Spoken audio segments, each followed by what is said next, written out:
കണ്ണു നനയിക്കുന്ന രണ്ട് കാഴ്ചകൾ, ഒന്ന് മഹാരാഷ്ട്രയിൽ നിന്ന്, മറ്റൊന്ന് ജമ്മു കാശ്മീരിൽ നിന്ന്. ഇന്ത്യയിൽ ഏറ്റവും അധികം ഉള്ളി ഉൽപ്പാദിപ്പിക്കുന്ന സംസ്ഥാനമാണ് മഹാരാഷ്ട്ര. ആപ്പിൾ വിളയിക്കുന്നത് ജമ്മു കാശ്മീരും. ഈ രണ്ട് സംസ്ഥാനങ്ങളിലെയും കർഷകർ അനുഭവിക്കുന്ന ദുരിത കാഴ്ചകളാണ് പുറത്തു വന്നിരിക്കുന്നത്. മഹാരാഷ്ട്രയിലെ ഉള്ളി കർഷകർ പ്രക്ഷോഭത്തിന്റെ പാതയിലാണ്.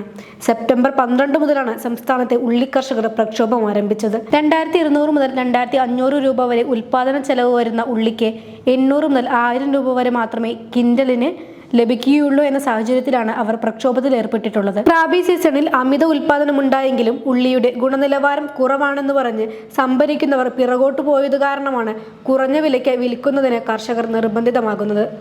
കൂടുതൽ വില പ്രതീക്ഷിച്ച് അധിക ഉൽപാദനം നടത്തിയതുമൂലം സംഭരണ സംവിധാനങ്ങളുടെ അഭാവം കാരണം ഉൽപ്പന്നം നശിക്കുന്നത് ഒഴിവാക്കുന്നതിന് കുറഞ്ഞ വിലയ്ക്ക് വിറ്റൊഴിവാക്കേണ്ടി വരികയും ചെയ്യുന്നു. അതേസമയം കുറഞ്ഞ വിലയിൽ സംഭരിച്ച് വിപണിയിൽ ഉള്ളി ലഭ്യത കുറയുമ്പോൾ കൂടിയ വിലയ്ക്ക് വിൽക്കുന്നതിനുമുള്ള ഇടനിലക്കാരുടെ തന്ത്രമാണിതെന്ന് കർഷകർ ആരോപിക്കുന്നു.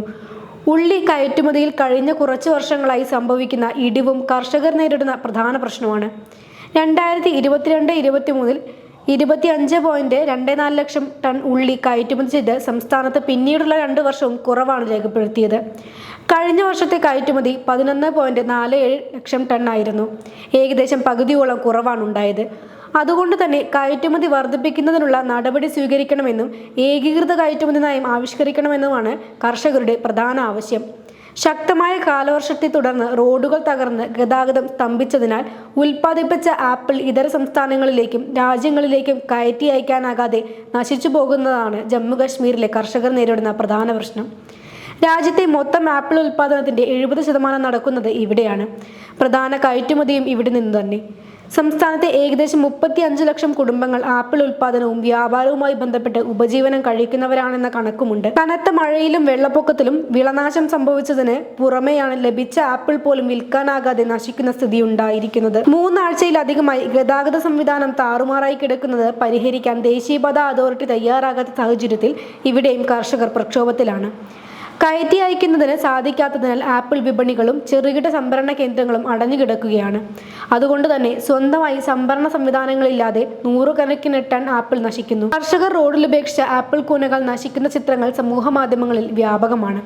രാജ്യത്തെ കർഷകരുടെ വരുമാനം ഇരട്ടിയാക്കുമെന്ന് വാഗ്ദാനം ചെയ്ത് അധികാരത്തിലേറിയ BJP സർക്കാർ കർഷകരോട് കാട്ടുന്ന വഞ്ചനയുടെ ഉദാഹരണമാണ് ഈ 2 സംസ്ഥാനങ്ങളിലും കർഷകർ അനുഭവിക്കുന്ന ദുരിതങ്ങൾ. ചെറുകിട ഇടത്തരം കർഷകർ നേരിടുന്ന പ്രധാന പ്രശ്നങ്ങൾക്ക് പരിഹാരം കാണാനായിട്ടില്ലെന്നാണ് മഹാരാഷ്ട്ര, കശ്മീർ അനുഭവങ്ങളിലൂടെ വ്യക്തമാകുന്നത്. ഉറപ്പായ കുറഞ്ഞ താങ്ങുവില, മതിയായ സംഭരണ സംവിധാനം എന്നിവയാണവ. പ്രകൃതി ദുരന്തങ്ങൾ ഉണ്ടാകുമ്പോൾ മതിയായ നഷ്ടപരിഹാരമോ പകരം വിപണന സംവിധാനങ്ങളോ ഏർപ്പെടുത്താത്ത സർക്കാർ അലംഭാവവും ദുരിതം വർദ്ധിപ്പിക്കുന്നു.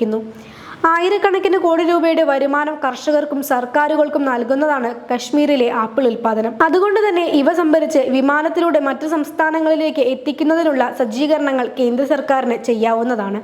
എന്നാൽ അതിന് സന്നദ്ധമാകുന്നില്ല. കുറഞ്ഞ താങ്ങുവില ഏർപ്പെടുത്തിയാൽ വിപണി വിൽപ്പന വേളയിൽ അതെങ്കിലും കർഷകർക്ക് ലഭിക്കുന്ന സ്ഥിതിയുണ്ടാകും.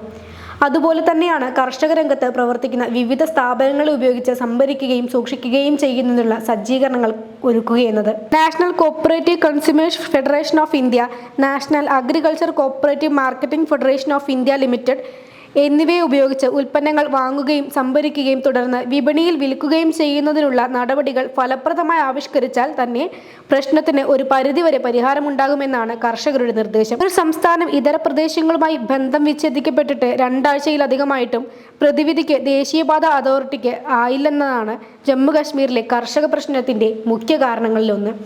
അത് യഥാർത്ഥത്തിൽ ദേശീയ നാണക്കേടാണ്.